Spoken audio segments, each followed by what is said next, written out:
Baik, Assalamualaikum warahmatullahi wabarakatuh. Sebelumnya, perkenalkan nama saya Muhammad Fahmi Zuljakir, program studi Pendidikan Agama Islam semester 3. Kali ini saya akan ngebahas terkait dengan perkembangan ilmu pengetahuan dalam pendidikan Islam pada masa kerajaan dinasti Mughal. Baik, mungkin langsung saja kepada latar belakang berdirinya Kerajaan Mughal. Kerajaan Mughal didirikan oleh Jahiruddin Babur antara tahun 1526 dan 1530. Berdasarkan garis keturunan, Jahiruddin Babur merupakan keturunan timur lariku dari pihak ayahnya dan Genghis Khan dari pihak ibunya. Perjalanan memasuki India mulai dengan penaklukan penguasaan lokal yang dipimpin oleh Ibrahim Lodi dengan dukungan Alam Khan atau paman Lodinya dan bantuan Gubernur Lahore pada tahun 1525. Ia memperoleh kekuasaan atas Punjab dan pada tahun 1526 memperluas kekuasaan atas Delhi. Sejak saat itu, Jahiruddin Babur mampu memerintah seluruh India dan mendirikan kekaisaran Mughal di kota Delhi. Waktu berlalu dan kekaisaran Mughal mulai berkuasa dari tahun 1526 hingga 1707.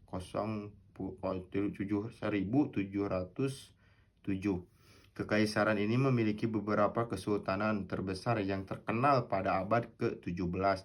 Akbar dari tahun 1556 hingga 1606, Jengahir atau diperintahkan oleh istrinya Nurjana pada tahun 1605 hingga 1627.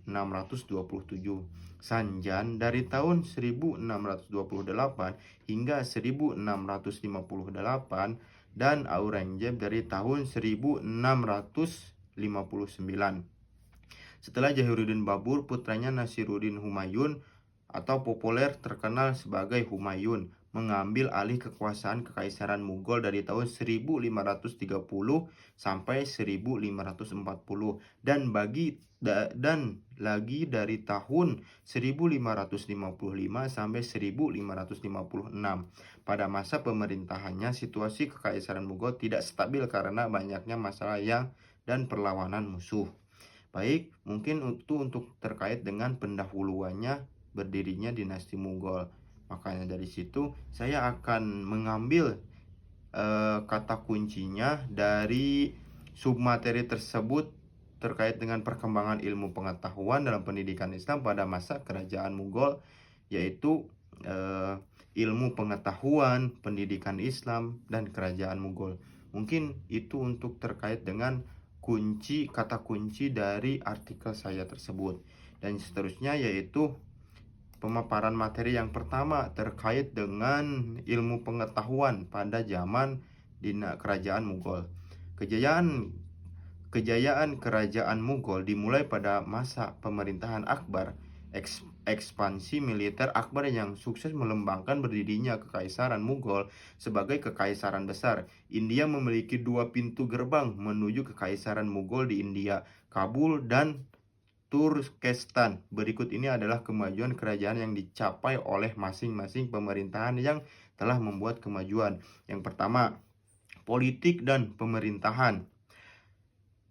Akbar mengubah sistem politik menjadi sistem militeristik. Dalam pemerintahan ini, pemerintahan daerah dijalankan oleh seorang sipa salar atau panglima tertinggi. Sementara itu, Akbar mempercayakan departemen listik kepada seorang paujar atau panglima tertinggi. Kepala jabatan sipil juga diberi pangkat militer dan pejabat ini diharuskan menyelesaikan pelatihan militer. Yang kedua yaitu Akbar juga menerapkan kebijakan surkul yang dapat digambarkan sebagai toleransi universal. Kebijakan ini mencakup prinsip status yang sama bagi semua orang di India. Tidak ada diskriminasi berdasarkan suku atau agama. Kebijakan ini dapat membawa keharmonisan dalam masyarakat India yang sangat beragam. Dan yang ketiga yaitu hukum kerajaan Sultan Akbar. Menerapkan Dilhi kepercayaan dan sikap keagamaan resmi kerajaan yang menggabungkan unsur-unsur Islam, Hinduisme, Persianisme dan Kristen, dan mengharuskan semua orang untuk mengikutinya. Saya memutuskan bahwa saya harus melakukannya. Dan seterusnya yaitu pada masa pemerintahan Aurangzeb, kerjasama antara umat Islam di luar India terjadi beberapa negara Islam, termasuk para syarif Mekah, raja-raja Persia, Delhi dengan Kashgar, telah mengirimkan duta besar dan perwakilan mereka di Delhi. Gubernur Turki di Basra, Yaman dan Hadnar, pemimpin negara Maghreb, Raja Byzantium. Dan yang kedua yaitu bidang ekonomi dan perdagangan. Pemerintahan Mughal mengendalikan ekonomi pertanian itu untuk mengatur organisasi pertanian. Di kepala setiap desa ada pejabat setempat yang disebut Muqaddam. Jabatannya dapat diwariskan dan dia juga bertanggung jawab untuk menyetorkan pendapatan guna mencoba mencegah kejahatan petani, dilindungi oleh kepemilikan tanah dan hak warisan. Namun jika mereka tidak jujur, pemerintahan setempat berhak menyita tanah mereka. Dan yang seterusnya yaitu bidang agama, pendidikan, dan iptek. Di bidang agama, pada masa Mughal, Akbar menyebarkan ajaran din divine, sebuah doktrin sinkretis yang menggabungkan berbagai unsur Hinduisme dan Sufisme serta unsur-unsur Syiah. Di bidang pendidikan, Akbar bahkan berupaya meraih simpati para ulama dengan mendirikan tempat khusus untuk penelitian ilmiah dan menghibahkan sejumlah madrasah dan perpustakaan. Dan di bidang keterampilan berbahasa, Akbar menjadi 3 unsur bahasa menjadi bahasa nasional, bahasa Arab sebagai bahasa agama, bahasa Turki sebagai bahasa kaum bangsawan, dan bahasa Persia sebagai bahasa istana dan sastra. Dan yang terusnya yaitu yang keempat, bidang seni dan budaya. Yang pertama, seni, budaya, dan arsitektur mencapai puncaknya pada masa pemerintahan Shah Jahan. Pemerintahan ini ditandai dengan karya budaya fisik seperti karya arsitektur, monumental, Taj Mahal, bangunan terindah sebagai simbol patriotismenya. Taj Mahal adalah salah satu dari 7 keajaiban dunia dan simbol peradaban dan budaya Islam India kuno. Shah Jahan membangun Masjid Mutiara, Masjid Jami di Delhi, dan singgasana Merak. Singgasana yang terbuat dari emas, perak, berlian, dan permata berkilau. Dan yang kedua yaitu karya seni yang paling penting adalah karya sastra para penyair istana yang ditulis dalam bahasa Persia dan India. Penyair India terkenal Malik Muhammad Yazaji adalah seorang penulis sufi yang menciptakan karya besar yang disebut dengan Padmavat yang berisi pesan tentang kebijaksanaan jiwa manusia. Dinasti Mughal adalah sistem kekuasaan yang diperintahkan oleh raja-raja asal Asia Tengah yang merupakan keturunan Timur Lengku. Kejayaan kerajaan ini mencapai puncaknya pada masa pemerintahan Sultan Akbar dan Shah Jahan. Beberapa mahakaryanya luar biasa yang dibangun selama pemerintahan termasuk Istana Indah di Lahore dan Taj Mahal di Agra, salah satu dari 7 keajaiban dunia. Mungkin itu untuk terkait dengan pemateri ilmu pengetahuan pada masa kerajaan Mughal. Dan yang seterusnya yaitu pendidikan Islam pada masa kerajaan Mughal. Perkembangan pendidikan Islam pada masa Mughal di India pada tahun 1526 sampai 1858 Masehi, khususnya di bawah kepemimpinan Akbar, ditandai dengan berdirinya berdasarkan dan masjid sebagai pusat pembelajaran. Akbar mendirikan sekolah agama, mendukung para ulama atau pemimpin muslim, dan membangun banyaknya masjid termasuk Masjid Badsahi. Fokus pelatihannya adalah pada agama, dan pendidikan umum. Metode pengajaran sama dengan di pesantren. Aurangzeb yang berkontribusi dalam penyusunan hukum Islam dan pendirian madrasah untuk orang kaya. Pada masa pemerintahan Mughal, pada masa pemerintahan Mughal, pendidikan Islam mendapat perhatian besar. Pemerintahan mendorong masjid untuk berfungsi sebagai tempat belajar agama bagi masyarakat. Masjid ini memiliki ulama yang mengajarkan berbagai bidang ilmu agama. Bahkan masjid ini juga menyediakan kamar-kamar khusus bagi para santri yang ingin menginap di masjid untuk menempuh pendidikan. Dan yang seterusnya yaitu Kankar atau pesantren. Sebagaimana disebut, juga merupakan lembaga pendidikan yang dikelola oleh ulama atau wali dan biasanya dialokasikan di daerah terpencil. Bahkan di Kankoh, mata pelajaran seperti matematika, logika, filsafat, tafsir Al-Quran, hadis, fikih, sejarah Islam, dan geografi tidak diajarkan. Bahasa mengantar dalam pendidikan dan pengajaran Islam adalah bahasa Persia. Dan seterusnya yaitu kegiatan pendidikan di kerajaan Mughal memiliki dua fase. Yang pertama periode klasik dan periode modern. Tahap klasik yaitu kemajuan pendidikan jauh lebih kompleks, terutama dalam bidang agama, politik, peradaban, dan budaya, tetapi juga dalam bidang intelektual dan bidang sains di filsafat. Akan tetapi pada masa kini ilmu agama Islam hanya terbatas pada para ulama, pada imam besar yang lahir pada masa klasik Islam saja. Maka tidak tampak adanya ijtihad mutlak dalam arti hasil perenungan mendalam dan kalaupun dan ada mujtahid, ijtihadnya berada dalam batasan mazhab tertentu. Dan yang seterusnya yaitu demikian kegiatan ilmiah yang menonjol pada masa Mughal klasik adalah ilmu hadis, ilmu Al-Quran, tasawuf, atin, filsafat, ilmu eksta atau geologi, dan ilmu pengetahuan alam yang disebut dengan ilmu hewan. Dan ilmu pengetahuan alam itu sains, ilmu militer atau perang, ilmu berburu pada berkuda, ilmu politik, dan pemerintahan. Itu mungkin terkait dengan pemaparan materi yang dibahas tadi, yaitu pendidikan Islam pada masa kerajaan Mughal. Dan yang seterusnya yaitu kerajaan Mughal. Nah, kita akan membahas terkait dengan kerajaan Mughalnya. Tadi berbicara terkait dengan ilmu pengetahuan pada masa kerajaan Mughal. Terus yang keduanya ngebahas terkait dengan pendidikan Islam pada masa Mughal. Dan yang sekarang yaitu kerajaan Mughal. Kerajaan Mughal berasal dari tentara nomadik atau tentara penjajahan dari Afghanistan, sehingga pemerintahan dijalankan oleh elit militer dan politisi. Mereka terlahir dari para pemimpin Iran, Afghanistan, Turki, dan India. Dinasti ini berpusat kepada India dengan pimpinan dengan ibu kota pemerintahan Delhi yang merupakan kelanjutan dari Kesultanan Delhi.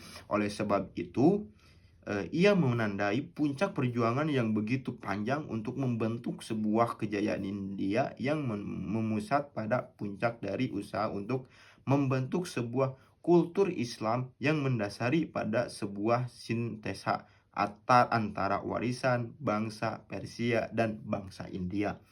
Namun, puncak dari pengumpulan antara identitas Persia, India, dan identitas Islam bagi negara dan masyarakat.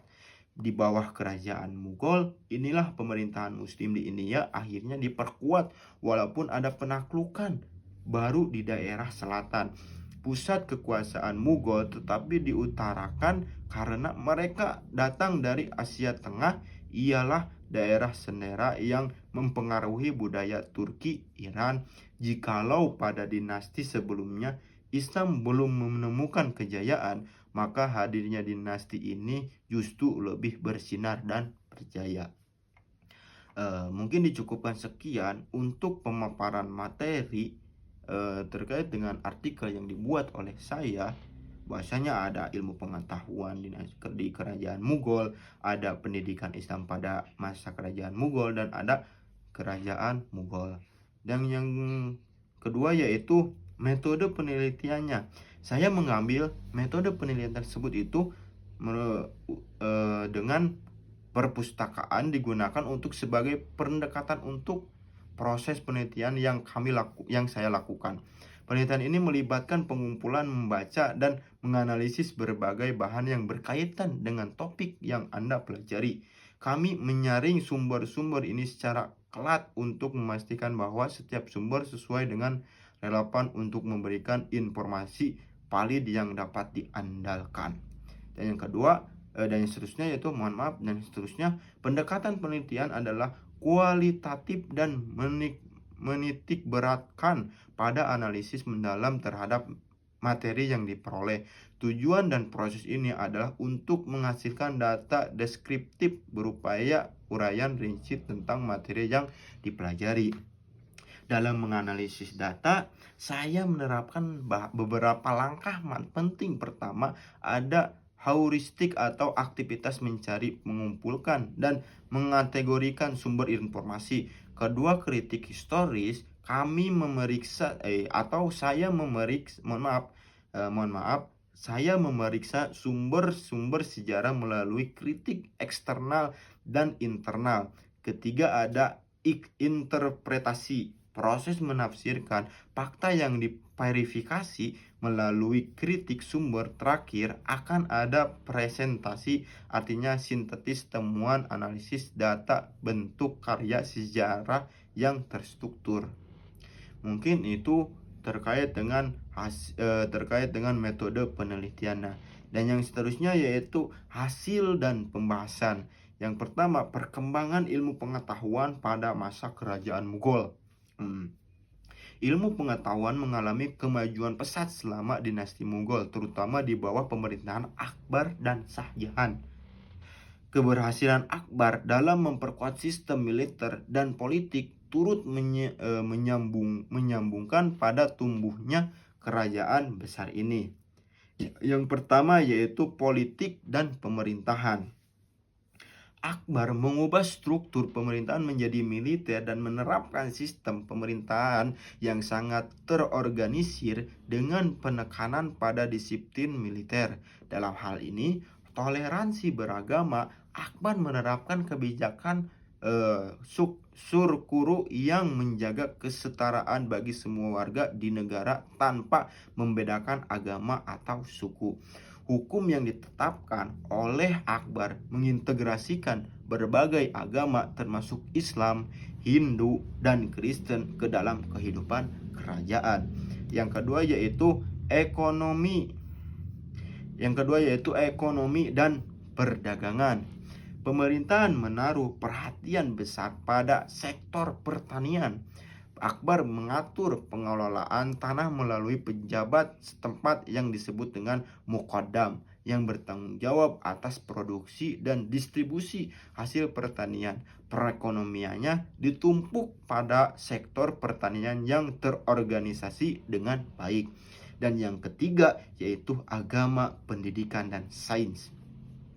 Di bidang agama, Akbar mendirikan ajaran din ilahi yang memadukan unsur Hindu, Islam, dan Kristen. Di bidang pendidikan tersebut, ia membangun banyak madrasah dan perpustakaan dengan fokus pada agama dan pengetahuan umum. Shah Jahan juga berkontribusi terhadap perkembangan seni dan budaya di India, termasuk melalui perkembangan Taj Mahal yang terkenal di dunia, simbol peradaban Islam di India. Dan yang terakhir, yang keempat yaitu seni dan budaya. Pada masa pemerintahan Shah Jahan, seni dan budaya mencapai puncaknya. Struktur monumental seperti Taj Mahal menjadi saksi kemegahan arsitektur Mughal. Selain itu, sastra berkembang pesat dengan banyak karya besar yang diciptakan oleh penyair istana dalam bahasa Persia dan India. Dan yang kedua yaitu perkembangan pendidikan Islam pada masa kerajaan Mughal. Perkembangan pendidikan Islam sangat penting pada masa Mughal, terutama pada masa Akbar dan Aurangzeb. Akbar mendirikan beberapa madrasah dan mendukung para ulama dalam menyampaikan ilmu agama. Pendidikan Islam pada periode ini mencakup pengetahuan umum dan agama dan bahasa. Persia digunakan sebagai bahasa pengantar. Di sisi lain, Kankoh atau bisa disebut dengan sejenis pesantren juga merupakan tempat pendidikan agama yang diajarkan oleh para ulama. Periode klasik pendidikan Islam di kerajaan Mughal sangat besar dan mencakup studi agama, politik, filsafat, dan sains. Pada tahap modern, pendidikan difokuskan pada mengikuti para imam besar dan hanya sedikit mengembangkan ijtihad atau bisa dikatakan dengan cara berpikir baru. Dan yang seterusnya yaitu kerajaan Mughal yang didirikan oleh Timur Lenku dan Babur keturunan Genghis Khan memperkuat posisi Islam di India. Akbar adalah seorang penguasa yang sangat terkenal dengan kebijakan toleransi beragama dan proyek konstruksi skala besar yang memperkuat struktur kerajaan. Ia juga dikenal membangun Fatehpur Sikri dan mengintegrasikan struktur kejayaan. Ia juga dikenal dengan Fatehpur Sikri dan mengintegrasikan berbagai kelompok ke dalam pemerintahan. Setelah Akbar, pemerintahan dilanjutkan oleh berbagai kelompok ke dalam pemerintahan. Setelah Akbar, pemerintahan dilanjutkan oleh Janghir yang dikenal karena kecintaannya pada seni, dan Shah Jahan yang membangun Taj Mahal. Akan tetapi, meskipun kekaisaran Mughal berkembang pada saat di bawah Aurangzeb, kebijakan keagamaannya yang ketat menimbulkan ketegangan internal dan akhirnya mempercepat kemunduran kekaisaran tersebut. Setelah kematian Aurangzeb, kerajaan Mughal mulai melemah karena ketegangan politik dan agama. Pada tahun 1857 Masehi, pemberontakan besar yang dikenal sebagai pemberontakan Sepoy mengakhiri kekaisaran Mughal dan mengukuhkan kekuasaan Inggris di India. Mungkin dicukupkan sekian terkait dengan pemaparan yang tadi saya sampaikan, bahwasanya kerajaan Mughal itu mempunyai perkembangan yang begitu melesat, mempunyai kemunduran yang begitu melesat.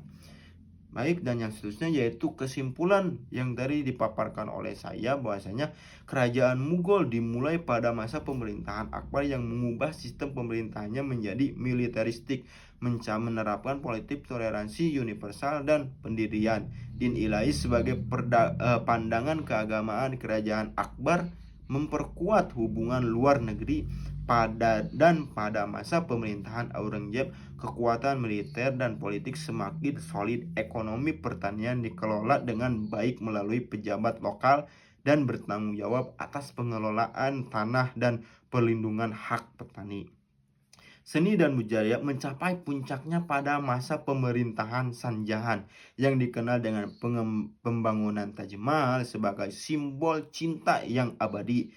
Karya sastra dari arsitektur Mughal juga berkembang pesat selama masa ini dengan banyak karya monumental yang mencerminkan kemegahan kerajaan. Kerajaan Mughal didirikan oleh Babur dan mencapai kejayaan pada masa pemerintahan Akbar dan Shah Jahan. Namun, setelah pemerintahan Aurangzeb, kekaisaran mulai melemah pada abad ke-19. Setelah pemberontakan besar tahun 1857, dinasti Mughal berakhir. Namun, warisan kebudayaan dan arsitektur mereka seperti Taj Mahal masih terasa hingga kini. Yang tadi dipaparkan dari mulai pendahuluan, penelitian, hasil dan pembahasan, yang sekarang terakhir yaitu kesimpulan, saya mengambil referensinya dari Leon Fauvel Tantley pada tahun 1990 dan The Mughal Empire. Itu untuk pertama referensinya. Kedua yaitu Mutahharo atau Nur Arafatun yang didirikan yang berjudul Pendidikan Islam pada Periode Safawiyah dan Mughal. Yang kedua Nasution Harun Harun Nasution, Harun Nasution pada tahun 1985 yang berjudul Islam Ditinjau dari Berbagai Aspeknya. Dan yang terakhir yaitu Sufyan Stay and Sauri Menjenang pada tahun 2021 yang berjudul At-Thoriq, Jurnal Studi Islam dan Budaya. Mungkin dicukupkan sekian pemaparan materi terkait dengan perkembangan ilmu pengetahuan dalam pendidikan Islam pada kerajaan Mughal. Dicukupkan sekian. Mohon maaf bila ada perkataan dan ucapan yang tidak enak didengar. Dicukupkan sekian dari saya. Mohon maaf atas kesalahannya. Wallahul muwaffiq ila aqwamit thoriq. Wassalamualaikum warahmatullahi wabarakatuh.